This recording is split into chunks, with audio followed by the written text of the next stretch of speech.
Good morning, students. Today we are going to discuss about the reading skill. Reading skill as a tool of learning and mechanics of reading skill means reading skill के through हम क्या क्या चीजें सीख सकते हैं. Reading skill को as a tool, एक औजार की तरह, क्या सीखने के लिए एक औजार, एक यंत्र की तरह हम प्रयोग कर सकते हैं. और रीडिंग स्किल का क्या मैकेनिक्स है, मैकेनिक्स क्या होता है, यांत्रिकी, कार्य प्रणाली क्या है रीडिंग स्किल की, किस प्रकार से रीडिंग में जो रीडिंग की जो प्रोसेस है वो करी जाती है या किस प्रकार रीडिंग की प्रोसेस होती है, ये चीजें डिस्कस करेंगे. फिर इससे प्रीवियस वीडियो में हमने डिस्कस किया था रीडिंग स्किल का क्या मीनिंग है, AIIMS and objectives of reading skill and need and importance of reading skill.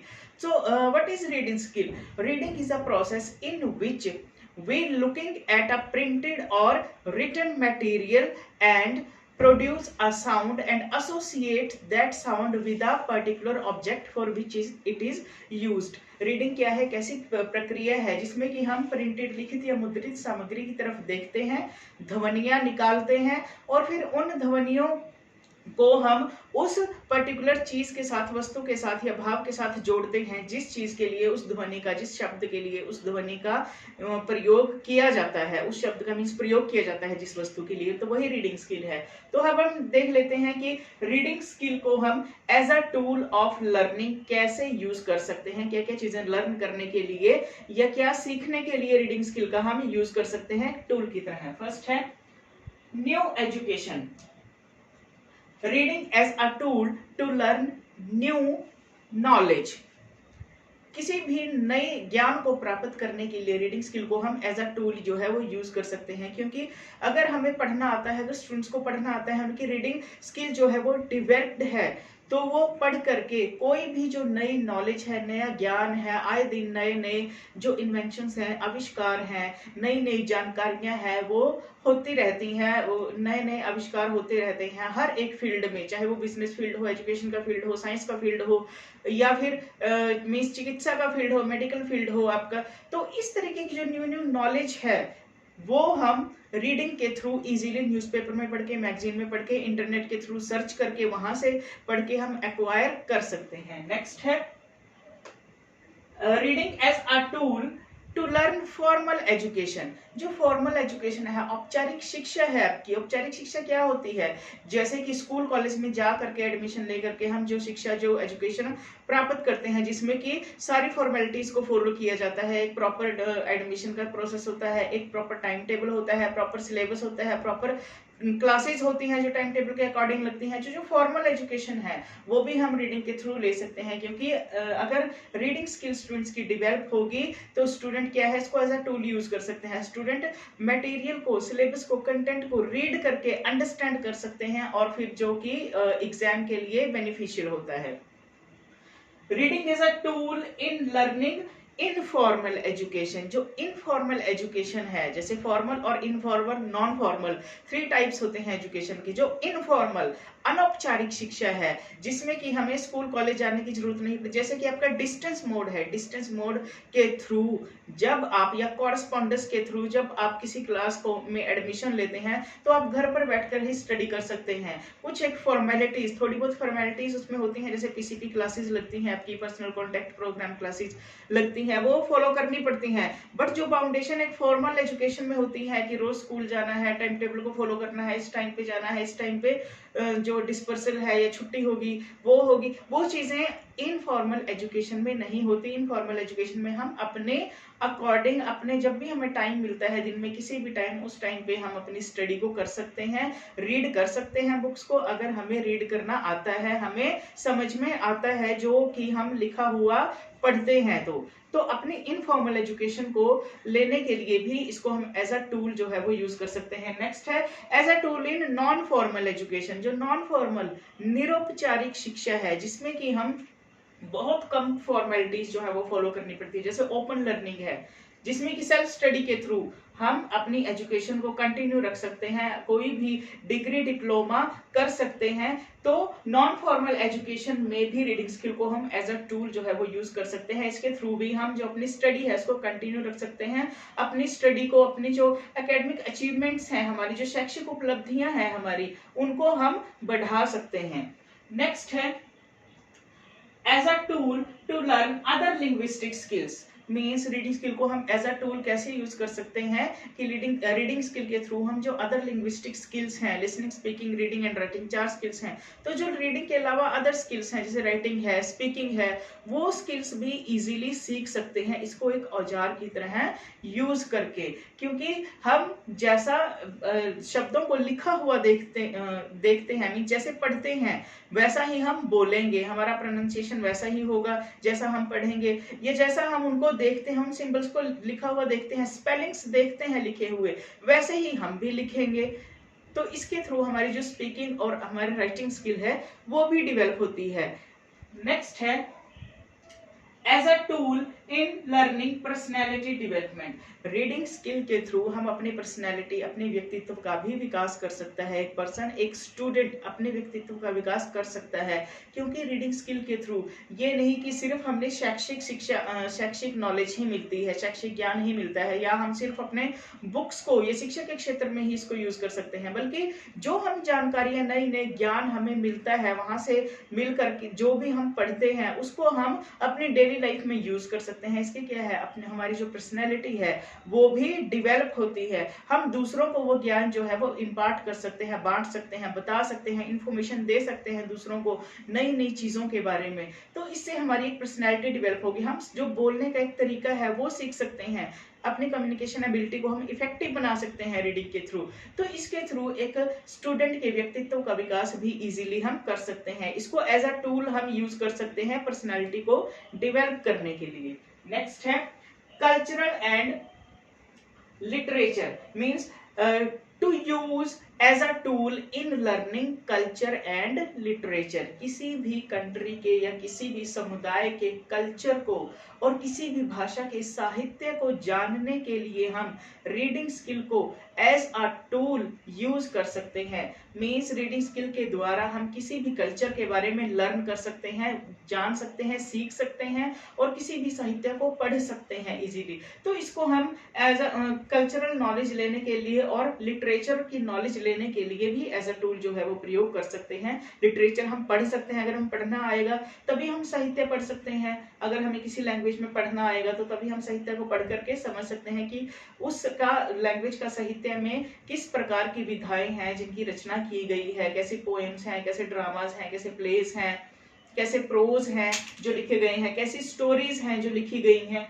Next है communication ability, reading to use as a tool in learning communication ability। Reading skill को हम अपनी जो communication, संप्रेषण क्षमता है, हमारी संप्रेषण जो हमारी एक योग्यता है उसको विकसित करने के लिए भी रीडिंग स्किल को एज अ टूल हम यूज कर सकते हैं। क्योंकि नए नए शब्दों को पढ़ करके उनके अर्थ को समझ करके हम अपने कम्युनिकेशन में, अपने संप्रेषण में, अपनी वार्तालाप में, अपनी कन्वर्जेशन में उन शब्दों को प्रयोग करके अपनी कम्युनिकेशन एबिलिटी को स्ट्रॉन्ग कर सकते हैं, इफेक्टिव बना सकते हैं। नेक्स्ट है as a tool in learning other subjects. जो रीडिंग स्किल है उसका यूज सिर्फ लैंग्वेज सब्जेक्ट में ही नहीं होता, बल्कि अगर हमें रीड करना आता है तो इस अपने रीडिंग की हैबिट को, इस अपनी रीडिंग की स्किल को हम एक औजार की तरह, एक टूल की तरह यूज कर सकते हैं, जो अदर सब्जेक्ट्स हैं उनको लर्न करने के लिए भी, उनको पढ़ने के लिए भी, उनको सीखने के लिए भी। साइंस है, मैथ है, सोशल साइंस है और भी बहुत सारे सब्जेक्ट्स हैं, उनको लर्न करने के लिए भी इसको एज अ टूल हम यूज कर सकते हैं। क्योंकि अगर हमें पढ़ना आएगा तो हम किसी भी सब्जेक्ट को इजीली पढ़ सकते हैं, उसकी नॉलेज ले सकते हैं, लर्निंग कर सकते हैं। तो ये था कि रीडिंग स्किल को एज अ टूल या reading skill as a tool of learning कैसे है, मीन्स क्या क्या चीजें हम रीडिंग स्किल के थ्रू लर्न कर सकते हैं। इसके अलावा और भी बहुत सारी चीजें हैं जिनमें हम रीडिंग स्किल को एज अ टूल यूज कर सकते हैं, कुछ भी लर्न करने के लिए, कुछ नई चीज को सीखने के लिए। अब हम देख लेते हैं कि इसका क्या मैकेनिक्स है, इसकी यांत्रिकी या इसकी कार्य प्रणाली क्या है रीडिंग स्किल की, कैसे रीडिंग स्किल की जो प्रोसेस है वो होती है। जो इसके मैकेनिक्स को हम 2 फोल्ड्स में डिवाइड करते हैं, 2 पार्ट्स में डिवाइड कर सकते हैं। फर्स्ट आता है आपका posture and gesture of reading, और दूसरा है style of reading, posture and gesture में क्या आता है, रीडिंग का जो हाव भाव है, जो मुद्रा है रीडिंग की, पठन की मुद्रा, और दूसरा आता है पठन की शैली। पठन की मुद्रा क्या होती है कि पढ़ते टाइम हमारा जो पोस्चर है, वो हमारी जो फिजिकल अपीयरेंस है वो कैसी होनी चाहिए, मीन्स हमारी टंग कैसी होनी चाहिए, या मुख की किस अवस्था में हमारा होना चाहिए, या हमारी जो आंखें हैं, दृष्टि है, वो किस अवस्था में होती है हमारी, ये सारी चीजें पोस्चर और जेस्चर में आता है। और स्टाइल में क्या क्या चीजें आती हैं, शैली में क्या क्या आती हैं, हमारा बोलने का ढंग कैसा है, स्ट्रेस का हम यूज कर रहे हैं या नहीं, जिसको बलाघात बोलते हैं, आर्टिकुलेशन अक्षर बोध हमारा कैसा है, हम प्रॉपर रिदम में पढ़ रहे हैं या नहीं, ये सारी चीजें स्टाइल में आती हैं। तो वन बाय वन हम इनको डिस्कस कर लेते हैं। पहले डिस्कस करते हैं posture and gesture of reading, means पठन की मुद्रा। इसके अंदर जो सबसे पहला पॉइंट है वो है आई फोकस, मीन्स दृष्टि केंद्र। दृष्टि केंद्र क्या है, जब भी हम किसी प्रिंटेड मटेरियल की तरफ देखते हैं तो अपनी दृष्टि को उसकी तरफ हम केंद्रित कर लेते हैं, मीन्स फोकस कर लेते हैं उसकी तरफ। ठीक है, हमारे जब भी हम किसी चीज की तरफ देखते हैं, जैसे हमने न्यूज़पेपर की देखा, न्यूज़पेपर की तरफ देखा, तो उसमें हम एक बहुत बड़े एरिया को कवर कर लेते हैं। हमारी जो आईज हैं पूरे न्यूज़पेपर को भी फोकस कर सकती हैं, बुक के पूरे पेज को भी फोकस करती हैं। तो जो देखने का जो दायरा है, सर्कल में जिस चीज को हमारी दृष्टि जो है वो किसी भी चीज को फोकस करती है, सर्कल में हम देखते हैं चीजों को। तो जिस चीज पे हम देखते हैं जब किसी भी प्रिंटेड मटेरियल की तरफ, वो क्या है, आई फोकस है, दृष्टि केंद्र है। जब हम अपनी दृष्टि को केंद्रित करते हैं किसी भी बुक की तरफ, न्यूज़पेपर की तरफ, या मैगजीन की तरफ, या प्रिंटेड या रिटन मटेरियल की तरफ, वो होता है दृष्टि केंद्र। आगे है आई स्पैन। आई स्पैन क्या होता है, अब देख तो हम एक पूरे पेज को सकते हैं, फोकस तो हम एक पूरे पेज पे कर सकते हैं, बट जो हमारा आई स्पैन होता है, जो हमारा दृष्टि विराम इसको बोलते हैं, विराम जो होता है वो क्या है, या तो एक वर्ड के बाद जाकर के खत्म हो जाएगा, विराम लग जाएगा। ठीक है, हमारा आई स्पैन या तो एक वर्ड का होगा, या दो शब्दों के बाद जो है वो विराम लग जाएगा। आई स्पैन दो शब्दों को देखने का होगा एक टाइम में, या तीन शब्दों को होगा, या चार शब्दों को होगा। ठीक है, तो जो एक टाइम में हम कितने शब्दों को देख करके पढ़ सकते हैं, मीन्स इस तरीके से देख सकते हैं कि हम उनको फटाफट से पढ़ लें या उनके मीनिंग को भी अंडरस्टैंड कर लें, उसको हम आई स्पैन बोलते हैं। किसी का आई स्पैन एक वर्ड का होता है, किसी का आई स्पैन 2 वर्ड्स का होता है, किसी का 3 वर्ड्स का होता है, किसी का 4 वर्ड्स का होता है। आई स्पैन शब्दों को देखने का जो तरीका है, शब्दों को देखने का जो मीन्स स्पैन है आपका, जितना बड़ा होगा रीडिंग की जो स्पीड है उतनी ही ज्यादा होगी। आई स्पैन जितना कम होगा रीडिंग की स्पीड उतनी ही कम होगी। और कभी भी नोटिस करना इस बात को, जब भी हम किसी चीज को पढ़ते हैं, बुक में से कोई चीज पढ़ते हैं, तो हमारी जो दृष्टि है, हमारी जो आंख है, वो कैसे ऐसे एक लाइन में स्ट्रेट मीन्स फ्लुएंसी के साथ नहीं चलती, वो क्या है, जर्क्स में चलती है। जर्क्स क्या, झटकों के साथ हम देखते हैं। यहाँ देखा 3-4 वर्ड को, फिर अगले 3-4 वर्ड को देखा, अगले 3-4 वर्ड को देखा, अगले 3-4 वर्ड को देखा, ऐसे हम देखते हैं। ऐसे नहीं देखते कि हम एक एक अक्षर को, एक एक अल्फाबेट को ऐसे फ्लुएंसी के साथ देखते हैं, वैसे हमारी दृष्टि नहीं चलती, जर्क्स में काम करती है। और जब वो जर्क्स में काम करती है दृष्टि, 2 वर्ड्स पे गई, फिर अगले 2 वर्ड्स पे गई, फिर 3 पे गई, फिर अगले 3 वर्ड्स पे गई, उसी को ही आई स्पैन बोलते हैं। नेक्स्ट है पोस्चर ऑफ माउथ। रीड करते टाइम हमारे जो मुख की मुद्रा है वो भी बहुत इंपॉर्टेंस रखती है, वो भी बहुत ही इंपॉर्टेंट है मैकेनिक्स ऑफ रीडिंग में। मुख की मुद्रा कैसी है, मुख की मुद्रा बिल्कुल सही होनी चाहिए। अगर हम लेटे लेटे पढ़ेंगे या झुक करके पढ़ेंगे, या मुख की मुद्रा सही नहीं है, मुख को इधर उधर मोड़ करके पढ़ेंगे हम, तो सही तरीके से हम रीड नहीं कर सकते, उन चीजों को अंडरस्टैंड नहीं कर सकते, या जो हमें सुन रहा है, जिसको हम सुना रहे हैं कुछ पढ़ करके, उसको वो चीज समझ में नहीं आ सकती जो हम उसको सुनाएंगे। तो मुख की मुद्रा का करेक्ट होना, स्ट्रेट मुख की मुद्रा का होना बहुत ही इंपॉर्टेंट है। नेक्स्ट है शेप ऑफ टंग। अब रीड करते टाइम जब हम शब्दों के लिए साउंड प्रोड्यूस करेंगे, साउंड ऑर्गन्स के थ्रू, ध्वनि अंगों के थ्रू जब ध्वनियां निकालेंगे, तो जो टंग की शेप है, जो हमारी जीवा है, वो क्या है, फ्लक्चुएट करती रहती है, मूव करती रहती है इधर उधर। तो शेप ऑफ टंग भी बहुत इंपॉर्टेंस रखती है मैकेनिक्स में। अगर आपकी टंग की शेप सही है, सही मूवमेंट है आपकी टंग की, तो आप सही तरीके से क्लियरली करेक्ट रूप में शब्दों को शुद्ध रूप में पढ़ सकते हो। अगर टंग में कोई प्रॉब्लम है, जैसे कुछ बच्चों की टंग में प्रॉब्लम होती है, टंग पूरी तरह से बाहर नहीं निकलती या टंग जो है वो रोल नहीं होती, घूमती नहीं, तो वो सही तरीके से और साफ रूप से शब्दों को नहीं बोल पाते और नहीं पढ़ पाते। तो शेप ऑफ टंग भी बहुत इंपॉर्टेंट है जो कि मैकेनिक्स के अंडर आती है। नेक्स्ट हम देख लेते हैं स्टाइल ऑफ रीडिंग। मैकेनिक्स का तो दूसरा पार्ट है वो आता है स्टाइल। पठन की शैली कैसी होनी चाहिए आपकी, किस तरीके से आपको पढ़ना चाहिए। पहला इसमें पॉइंट आता है प्रोनाउंसिएशन, उच्चारण। शैली में जो सबसे इंपॉर्टेंट है, पठन में जो सबसे इंपॉर्टेंट है वो आपका उच्चारण है। जब आप किसी भी चीज को पढ़ते हो तो आपका जो शब्दों को प्रोनाउंस करने का, उच्चारण करने का जो तरीका है वो बिल्कुल शुद्ध होना चाहिए, तभी आप उस शब्द के अर्थ को शुद्ध रूप में समझोगे और तभी आप शुद्ध रूप से उस शब्द को लिख भी पाओगे। अगर प्रोनाउंसिएशन करेक्ट नहीं होगा, डिफेक्टिव होगा, अशुद्ध होगा, तो आप बोलोगे भी उस शब्द को अशुद्ध और समझोगे भी उसके अर्थ को, सामने वाला उसके अर्थ को भी अशुद्ध समझेगा और आप उसके स्पेलिंग्स भी गलत ही लिखोगे। तो प्रोनाउंसिएशन बहुत इंपॉर्टेंट है। आर्टिकुलेशन, आर्टिकुलेशन मींस अक्षर बोध।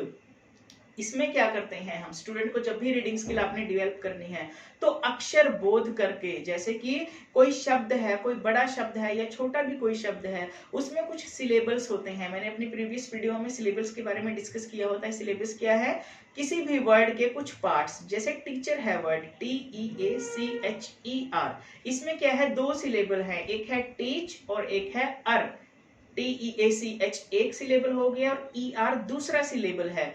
अक्षर बोध में हम क्या करते हैं, एक एक अक्षर को फोकस करते हैं, एक एक अक्षर का क्या क्या साउंड है, एक एक सिलेबल का क्या साउंड है, उस चीज पे हम फोकस करते हैं ताकि जो स्टूडेंट्स हैं वो शुद्ध रूप में चीजों को पढ़ना और बोलना सीख जाएं। तो आर्टिकुलेशन भी बहुत ही इंपॉर्टेंट है। नेक्स्ट है स्ट्रेस। स्ट्रेस क्या होती है, स्ट्रेस पे भी हमने वीडियो बनाई हुई है कि जब हम किसी इंपॉर्टेंट चीज को, किसी वर्ड को फोकस करके, एम्फेसाइज करके बोलते हैं, उसी को ही स्ट्रेस कहते हैं। जैसे कुछ कीवर्ड है, कोई इंपॉर्टेंट वर्ड आ गया, उस पे स्ट्रेस पे करनी है और इसको हम वर्टिकल मार्क के थ्रू आइडेंटिफाई करते हैं। वर्टिकल मार्क, एक छोटा सा वर्टिकल मार्क, जैसे पोस्ट ऑफ एस होता है, ऐसे पोस्ट ऑफ का मार्क होता है, वैसे ही एक वर्टिकल मार्क होता है जो कि स्ट्रेस के लिए यूज किया जाता है। इसका मतलब होता है कि वो जो वर्ड है उस पे जो राइटर है वो एम्फेसाइज करना चाहता है, वो वर्ड इंपॉर्टेंट वर्ड है। स्ट्रेस के साथ पढ़ना भी एक कला है जो कि एक शैली में आता है, पठन की शैली में आता है। तो ये होता है स्ट्रेस। नेक्स्ट है पॉज। पॉज होता है विराम। पॉज भी बहुत इंपॉर्टेंट है। बोलते टाइम या पढ़ते टाइम जहां कहीं पंक्चुएशन मार्क्स आते हैं, फुल स्टॉप आता है, कॉमा आता है, वहां आपने पॉज लेना है, जिससे कि जो सुनने वाले हैं आपके, उनको पता चले कि कहाँ पे एक जो बात है या एक विचार है या एक वाक्य है वो खत्म हुआ है, कहाँ से दूसरा विचार, वाक्य या भाव शुरू हुआ है। तो पॉज की बोलते टाइम या पढ़ते टाइम बहुत ही इंपॉर्टेंस है। ये भी पठन की एक शैली में ही, शैली का ही एक पार्ट है पॉज। बीच में आपने कुछ सेकंड का, 2 या 3 सेकंड का पॉज जरूर लेना है ताकि जो आपने पढ़ा है आप भी उस चीज को अंडरस्टैंड कर पाओ और अगर आप किसी को पढ़ करके सुना रहे हैं उसको भी उन चीजों को अंडरस्टैंड करने का थोड़ा सा टाइम जो है वो मिल जाए। नेक्स्ट है स्पीड एंड रिदम। इसमें क्या आती है, गति और सस्वरता। शैली में जो लास्ट पॉइंट है वो क्या आएगा, स्पीड एंड रिदम, गति और सस्वरता। गति किस चीज की, पठन की गति। पठन की गति कैसी होनी चाहिए ये भी हमने स्टूडेंट्स को सिखाना है। मैकेनिक्स के अंडर ये चीज हमने स्टूडेंट्स को सिखानी है कि आपकी जो पठन की गति है वो ना बहुत ही ज्यादा फास्ट होनी चाहिए और ना बहुत ही स्लो होनी चाहिए। ये भी नहीं होना चाहिए कि जब आप कुछ पढ़ते हो उसको इतना फास्टली पढ़ जाओ कि इसको, उसके जो अर्थ है वो आपको समझ में ही ना आए, और इतनी स्लो भी नहीं होनी चाहिए कि दूसरों को लगे कि इनको पढ़ना नहीं आता या इनको जो सिंबल्स हैं, जो अक्षर हैं, उनकी पहचान नहीं है, इसीलिए ये अटक अटक कर, रुक रुक कर पढ़ते हैं। दूसरा आता है रिदम। एक फ्लुएंसी में आपने पढ़ना है, सस्वरता के साथ पढ़ना सिखाना है स्टूडेंट्स को। मींस गति और सस्वरता, एक जो लय, एक जो प्रवाहमयता है, उसका आपने स्टूडेंट्स को पढ़ने, जो जब आप रीडिंग स्किल डेवलप करोगे तो उसकी अपनी स्पीड को भी ध्यान में रखना है और उसकी रिदम को भी ध्यान में रखना है कि अप्रोप्रिएट स्पीड और रिदम के साथ स्टूडेंट्स जो है वो रीड करना सीख जाएं। तो ये था मैकेनिक्स ऑफ रीडिंग और reading as a tool of learning जो आज हमने अपनी इस वीडियो में कवर किया है। आई होप आपको ये कंटेंट जो है वो समझ आया होगा। नेक्स्ट वीडियो में हम इसकी प्रोसेस और रीडिंग के क्या क्या टाइप्स हैं, मींस रीडिंग की क्या प्रोसेस है, क्या स्टेजेस हैं, क्या मेथड्स हैं जिनके थ्रू हम रीडिंग स्किल को डेवलप कर सकते हैं, और इसके क्या टाइप्स हैं उनके बारे में डिस्कस करेंगे।